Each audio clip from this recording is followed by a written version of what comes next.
Okay, good evening, Ma, and you are highly welcome to class. This is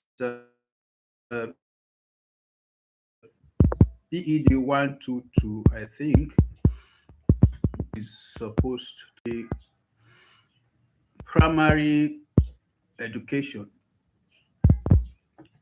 in that's primary English curriculum and methods. Primary English curriculum and methods. And in today's class, our main concern is to study language teaching methods. The methods in which you can teach your pupils, your students, language. That is our main focus. We'll be doing justice to, excuse me, the units. And to achieve language, we'll talk about the methods which we have method and the communicative teaching methods. And those are the two ideas we are expected to have grabbed at the end of this unit.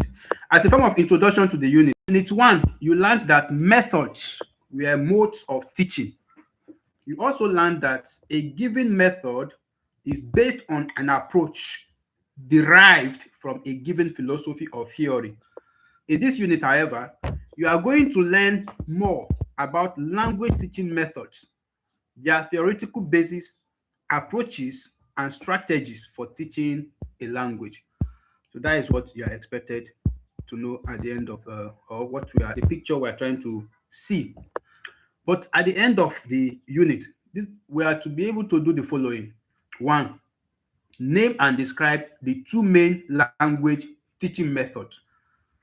First is to name them, the audio lingua and the communicative method. So those are the two methods. So after naming them, then we'll be able to describe them.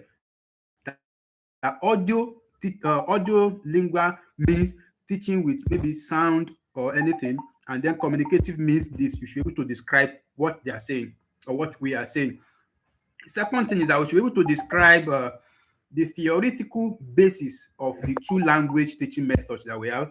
And the third thing is we should be able to describe the approaches of these language teaching methods, and then compare and contrast these two language teaching methods, and finally make a judicious choice of which method to choose in order to attain specific objectives when you want to teach your class. This is not just something for the brain, just uh, it's not just a passive learning, it is an active one, because this is something that is going to open your eyes to a skill and help you decide. It's something you will find yourself using basically, I think, on daily basis.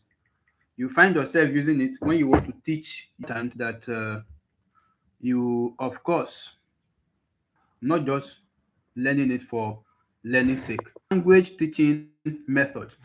There are two main language teaching methods. That's the first thing we need to know. We have two of them, not three, not one. There are two main language we are going to mention. I don't know about that. I checked, I watched the last video before I selected what we're supposed to do. I watched the last video and I noticed that we are done with this class. If you go and check the last video, please watch the last class to the end. We have not we have looked at this sample of curriculum. But if you say that we are meant to start from 2.6, where is it 2.6? I'm not sure. No. Okay, maybe 3.2.6 is what you are trying to say, because I've done before.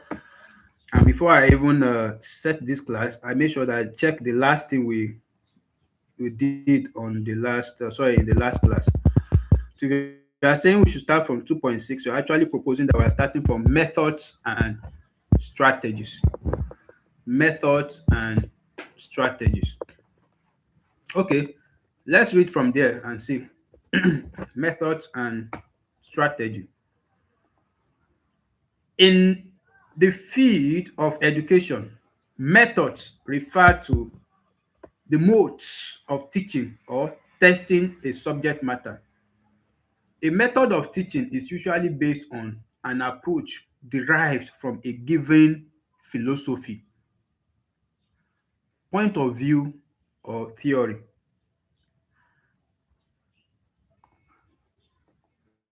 Okay. Oh, sorry. I think I see the reason why my mic was having issue. My Zoom app was on. I was in a meeting and I did not end that meeting. So my system is sharing the mic between Zoom and YouTube. Okay. Sorry. So let's continue.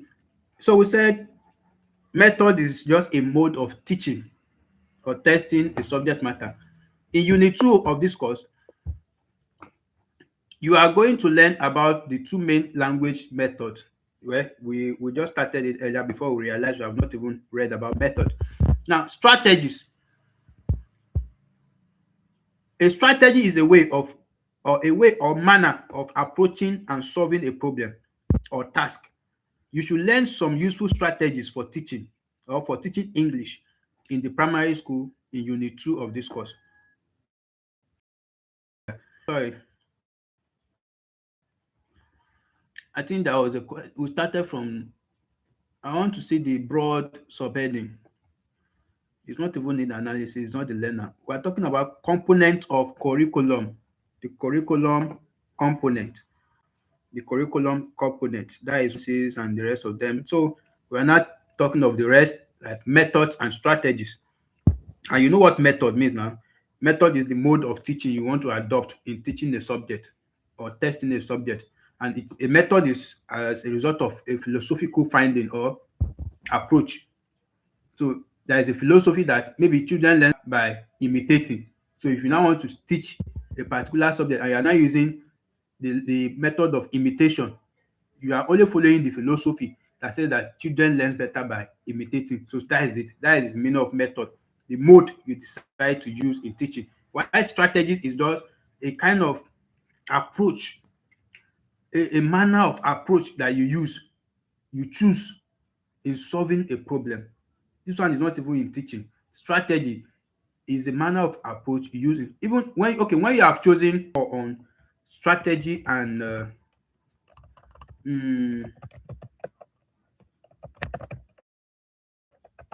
like the difference now between strategy. Let's look at it more philosophically. Um, Method and strategy. If we look at the two, I want to look at or look for something very simple that we can relate to use as example of saying that this one is method and this one is strategy. Okay, let's say that uh, you want to travel to Lagos from Abuja. Sorry, I like using Abuja because I'm here.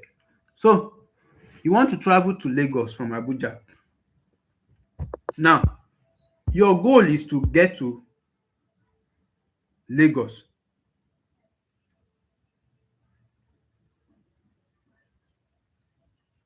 You understand? Your goal in your mind is you want to get to Lagos. Now, the strategy you will decide to use is a kind of the plan, the overall plan that you want to use in solving that problem of the distance between Lagos and Abuja, also between Abuja and Lagos. So you have a challenge, distance between Lagos and Abuja. Or sorry, what am I touching? Between Abuja and Lagos. That is the challenge. So the strategy we use is your overall plan that you want to use, whether it is in the aspect of strategy that you'll be thinking of, should I go by air or should I go by road or should I go by train? Those are the three major ones we can think of. Now, the strategies that you are thinking of, maybe going by air, they are different approaches to you solving the problem. So I can solve the problem of the distance between Abuja and Lagos, either by air or by road or by train. So strategies are approaches you can use in solving the challenge, the problem that is in front of you. While method, for instance now, if your strategy uh, ends you in deciding that you will travel by road, the method you will now choose may be that you will drive in your own car. That is a method. That one is not a strategy again. The strategy has decided the solution that you want to take, but the nature of solution, sorry, the type, the way you act, is just like when we're talking about goals and objectives. So the actions that in around you solving the problem till you get to solution, leaving Abuja till you get to Lagos, the method you now use may be like driving in your own car, or taking a commercial taxi or bus, or even hire a box, a taxi, or hire a car that will take only you there.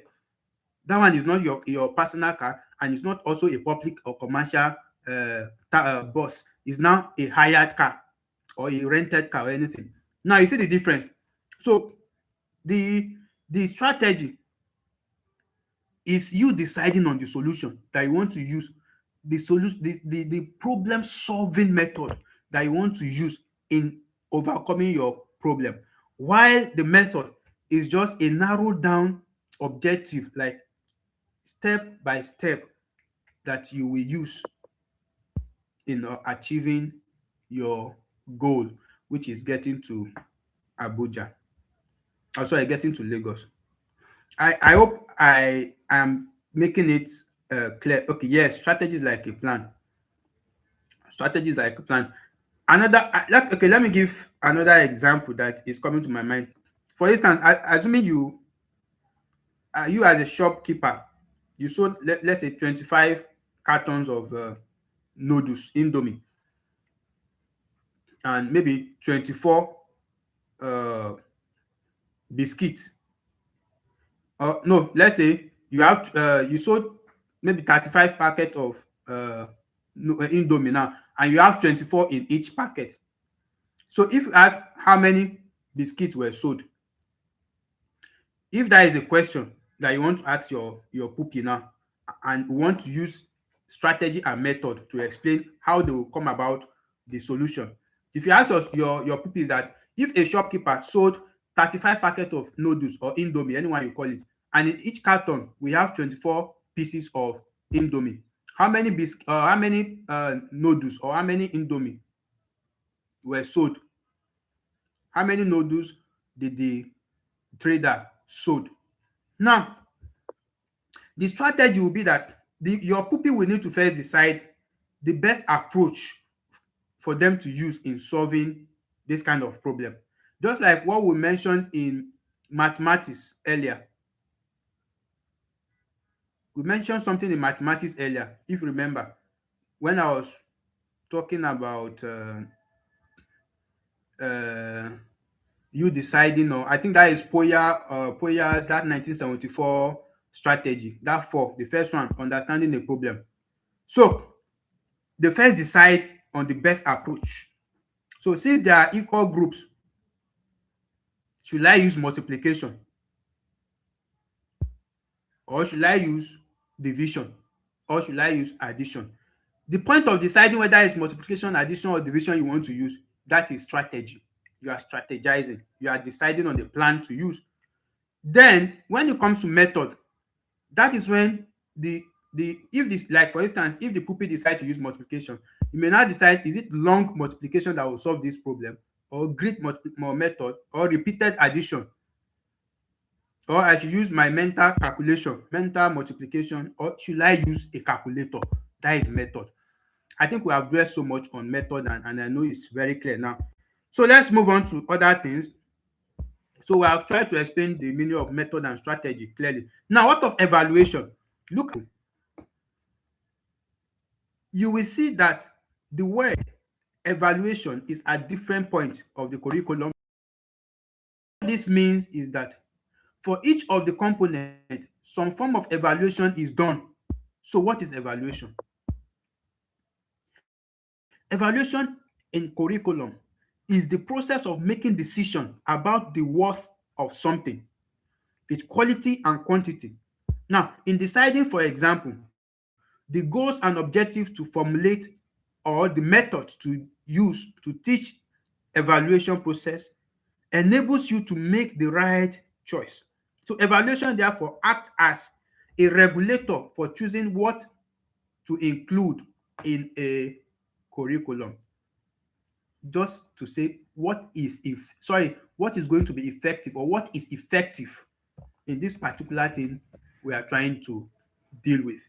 What is effective in this particular thing we are trying to deal with.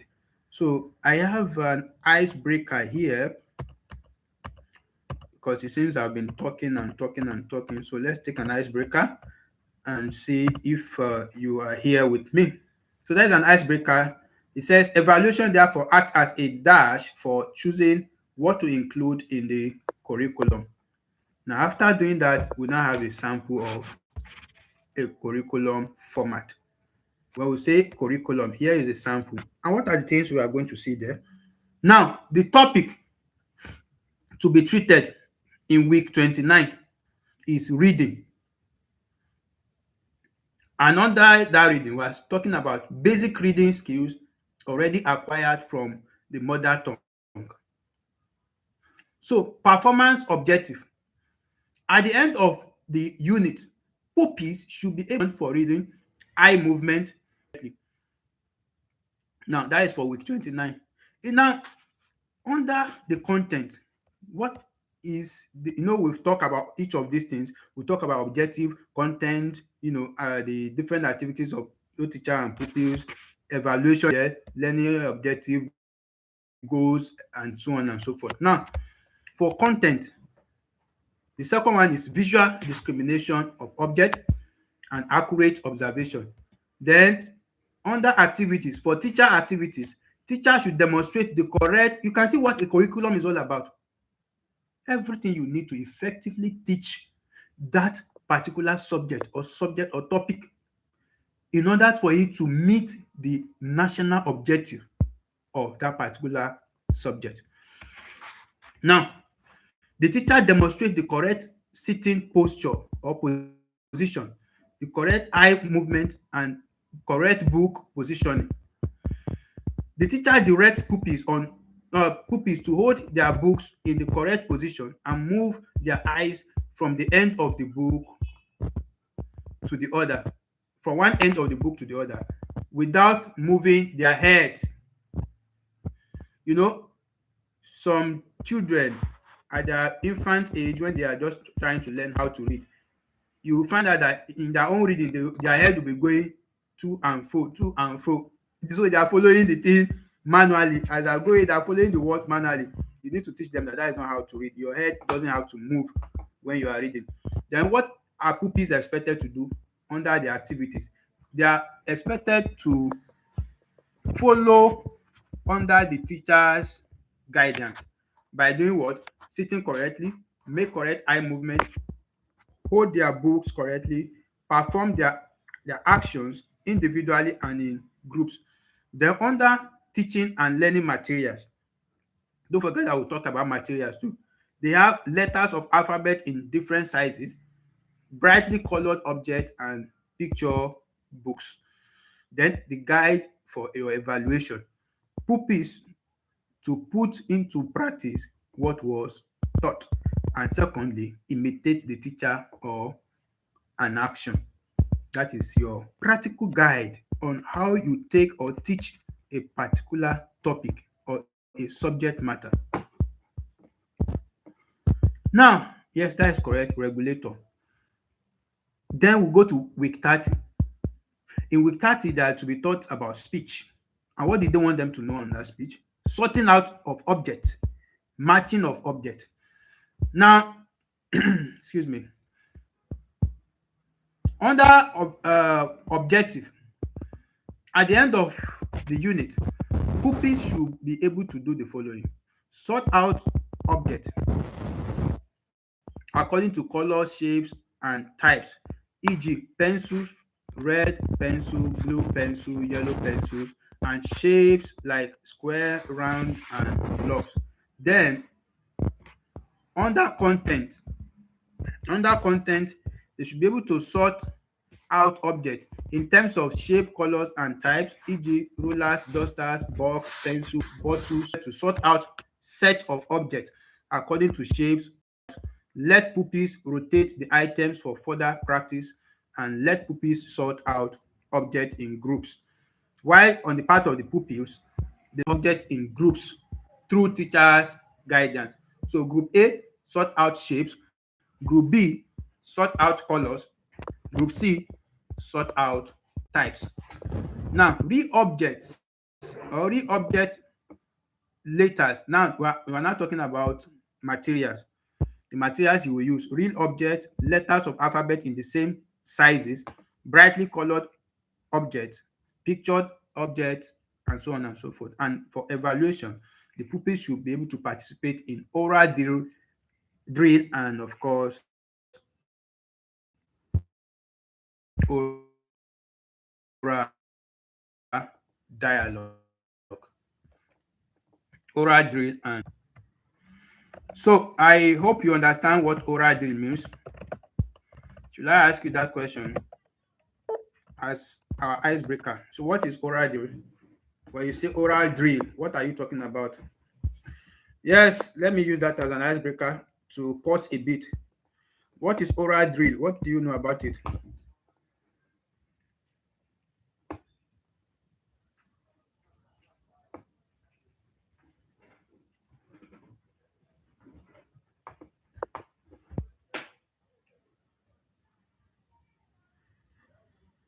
Yes, let me wait patiently until you say something about that before we go into what we've started before, thinking that was where we were meant to commence the class.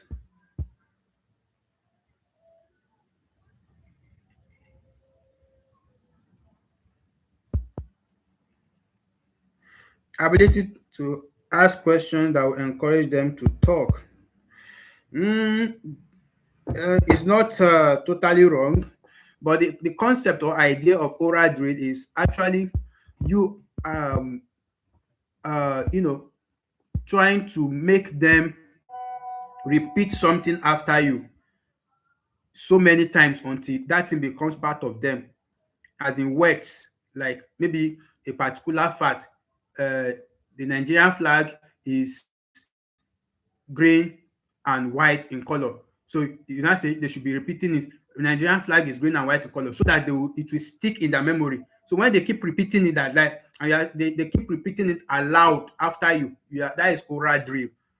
They are practicing the same thing, but not just practicing, like saying it out aloud for several times in order for it to stick or for them to become familiar with that thing. That is the which was actually at we have. So we have read the introduction and sorry, I think I should do this. So there are two main language teaching methods. These are the audio, lingual, and communicative language teaching methods. The audio, lingual, and communicative language teaching method. Now let's talk about the first one, the audio lingual method. I think their explanation here is very self-explanatory. I won't do any deep explanation. We'll just read it. They've broken it down a bit here. Now, when we say reading method, teaching method, lingua. The method was based on the theory of behaviorism.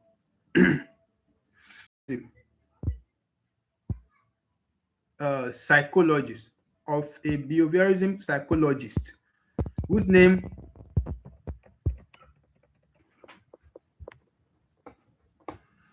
I think my next is really for fluctuating now, but it's like it's back now. So The method was based on the theory of behaviorism provided by a psychologist named Skinner. Now, what did he say? What is that in theory? So, according to Skinner, human beings learned by through the process called stimulus, response, and reinforcement. Stimulus, response, and reinforcement. The SRR. And I think I already said we will not, I will not explain this, but it's like we need to talk about my mind, my eyes will not allow me. We said that audiolingua was an adoption that came into space through the uh, theory of behaviorism. And the theory of behaviorism was propounded. That was a theory that came into being through the work of a man called what is it called now? Skinner. And that's his theory says that human beings learn by habit formation through the process called stimulus. Now, the habit formation comes into being through stimulus, and stimulus in what aspect? The stimulus, the response, and the reinforcement. Now, what does that mean? That is what I'm trying to explain. Let me try to refresh it if it will show better. So, but let me be explaining what that.